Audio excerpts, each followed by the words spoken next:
Chilling tales for dark nights.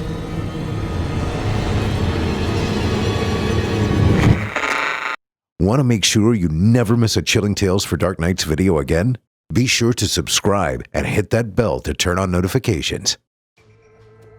The following interactive performance is a first-round entry in Chilling Tales for Dark Nights' 5th annual Evil Idol voice acting competition. And you, listener, get to help decide who advances to Round 2. Voting is simple.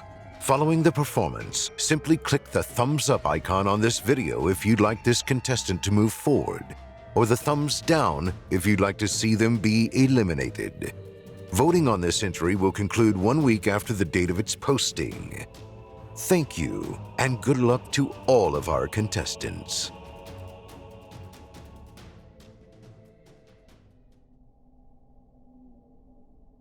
I cupped my face in my hands and exhaled slowly, sweat dripping from my flushed skin. My hair hung from my scalp like golden seaweed, swaying gently in the sun. I felt sick. The sun filtered in through the blinds like baked color, a slather of yellow across my covered eyes. I reached blindly to my right and pulled a cigarette from my pack. I kept my eyes closed as I lit it. No use watching me kill myself. I inhaled heavily, the thick smoke swarming my dry throat like a cloud of flies. Christ, it was hot. I looked around my barren apartment and pulled deeply from the filter between my lips. Bed, chair, table, old TV. How pathetic. I lazily opened my eyes and rolled them to look at the piece of broken machinery jutting from my window. Fucking air conditioner. I didn't have the money to buy a new one, and so I sat and smoked and felt sorry for myself. What a fucking existence this was. I checked my watch and saw it had only been 7 minutes since the last time I looked. What did normal people do on their days off? Through the ceiling, I listened to the couple who lived above me. They were fighting, a male voice booming through the thin wood. I licked my lips, smoke rising from my tongue, and grit my teeth. He was always yelling at her. I had lived in this shithole for 2 years, and he was always fucking yelling at her. I swatted my neck, my hands coming away slick with sweat. My bare feet scraped against the hardwood floor, and I stood, cigarette dingling from my lips. I went and leaned against the wall, the summer heat igniting the drifting smoke. I wanted a glass of water, but the kitchen seemed so far away. I squeezed my eyes shut against the sudden liquid burn and kept them like that for a while. When the sensation passed, I pulled my phone from my pocket and checked for notifications. Nothing. I shoved it back into my shorts and took another long drag. The asshole upstairs was still screaming at his girlfriend. Outside, I heard a car honk, followed by a very pissed-off exclamation. I went to the blinds, the light slitting across my naked chest. I peeked down towards the street and saw some guy in a suit screaming from his Mercedes at an old man crossing the street. I couldn't hear what he was saying, but I could detect his tone just fine. My first thought was that it was way too hot to be dressed in a suit. My second thought was that the guy was a dick. I released the blind and ashed my cig onto the hardwood. Fuck it, right? Something upstairs thudded to the floor, and I heard the girl cry out. I shook my head, sweat rolling down my spine. I made the journey over to my kitchen and drew a glass of water from the tap. I slurped it past my lips, the liquid unsatisfyingly warm. I checked my watch. 3 minutes. Jesus Christ. I threw my spent cigarette into the sink and went over to the chair to retrieve another one. As I brought it to life, I could still hear the asshole in the suit screaming outside. What a way to spend my day off. I checked my phone again. Nothing. I told myself I should go out, go see a movie, something. I looked at the greasy light wafting in through the blinds and grimaced. Too goddamn hot to go outside. I sucked in smoke, my mouth filling with unpleasant flavors. I wiped my tongue with my teeth, coating them in a thin layer of toxic saliva. Another thud upstairs. More muffled yelling. Jesus fuck. How did anyone have the energy to be that angry? I slumped back into my chair, propping a foot on the windowsill next to the broken AC. I cursed it silently, staring daggers at its stupid, dead display. I realized I was chewing on my filter and stopped, drawing in another mouthful of black cloud. I placed a hand against my stomach, the bare skin damp and hot. I tried to remember when I had eaten last and found that I couldn't. I rolled my head back, sighing. Cooking was such a pain in the ass. I wish I had a girlfriend to cook for me. I wished I had a girlfriend, period. Fuck, it was hot today.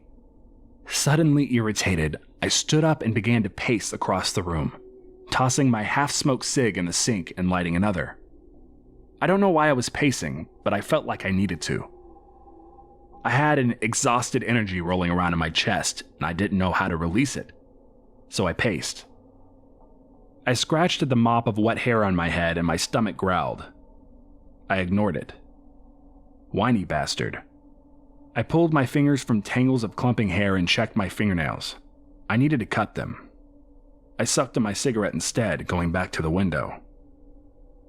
I looked out and saw the guy in the Mercedes was now out of his car and screaming into the old man's face. What a lunatic. Inhale. I coughed, the smoke wrapping itself around my dry throat. My eyes bulged and I dropped the cigarette onto my bare foot. A sudden bite of pain ripped through me and I jumped back, swearing furiously. I tried to calm myself, but I was sweating too hard. I stooped down and snatched up the still smoking butt. I grit my teeth and slammed my eyes shut, trembling. Screaming from outside. Screaming from upstairs. Screaming in my fucking head. I could feel myself hyperventilating, my chest rising and falling with dramatic gusto. I wedged the cigarette between my lips and peeled my eyes open. Curtains of smoke rolled lazily across the bland horizon of a meaningless existence. Trickles of sweat caressed my face and slid down my cheeks and neck. The slick yellow light filtering in through the window was like a poison, filling the room with unease and panic. I smoked my cigarette down to the filter and tossed it aside. I went to get another one and realized that I didn't have any more. I crumpled into the chair, eyes going wide, mouth feeling like it had been stuffed with sand. I dragged my teeth across my tongue, scraping sour residue from its surface. I spat miserably into the corner, and then gagged. A crash from upstairs. The girl screamed, her voice rising to hysterics. I stood, body slathered in my own stench and fluids. My head began to ache, a dull poke in the back of my skull. I wanted another cigarette, and yet the thought repulsed me.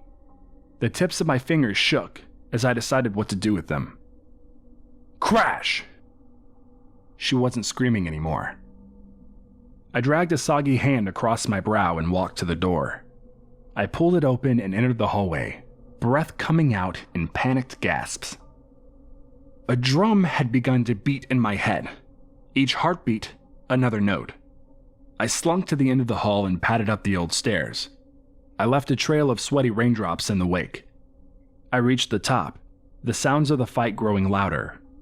I balled my hands into fists, desperately sucking in wet air. The sun beat against my bare back as I plodded towards my neighbor's door. Hot tongues licked at my face from the foyer window as I reached my destination, one eye squeezed shut against the onslaught. I raised a fist to the door and beat on it. The same rhythm as the nightmare in my head. I didn't stop pounding until it opened. A twisted sneer met my assault. A middle-aged man who towered a solid 6 inches over me. I noticed that his knuckles were bloody, his filthy teeth testament to the rot that was his existence. I had never actually seen him before, but this appearance confirmed my suspicions. He was a piece of shit. "Quit beating on your girl," I vomited, my half-lidded eyes weighed down by sweat. "What did you say to me?" he said, pulling the door open a little more. I saw a woman curled on the kitchen floor behind him. She didn't look good. I leaned in towards his stench. I said, "Stop beating on your girl, cunt." His eyes lit up with unexpected fury, his teeth slamming into a snarl. "You better watch how you talk to me, little man." I rolled my eyes. "Oh, fuck this." I crunched my knee into his balls as hard as I could, bringing forth a gasp of absolute agony. The big man fell to his knees, eyes bulging in shock, little sounds of desperation escaping his lips. He teetered over and mirrored the woman's fetal position perfectly. I brought up my foot and began to stomp on his head, each blow accented by a grunt of pain from the bastard. "Fuck, I hate you," I muttered, my heel annihilating his nose. I didn't stop until he was dead. Gasping, completely out of breath, I pulled strands of clinging hair away from my face and wiped the fresh sheen of sweat from my face. Blood pooled in the hallway, the man's face a bloody mass of pulpy gore. Teeth littered the threshold of his apartment like tiny red candies. I glanced at the woman inside and met her shocked gaze. "You don't have to cry anymore," I said, only half listening.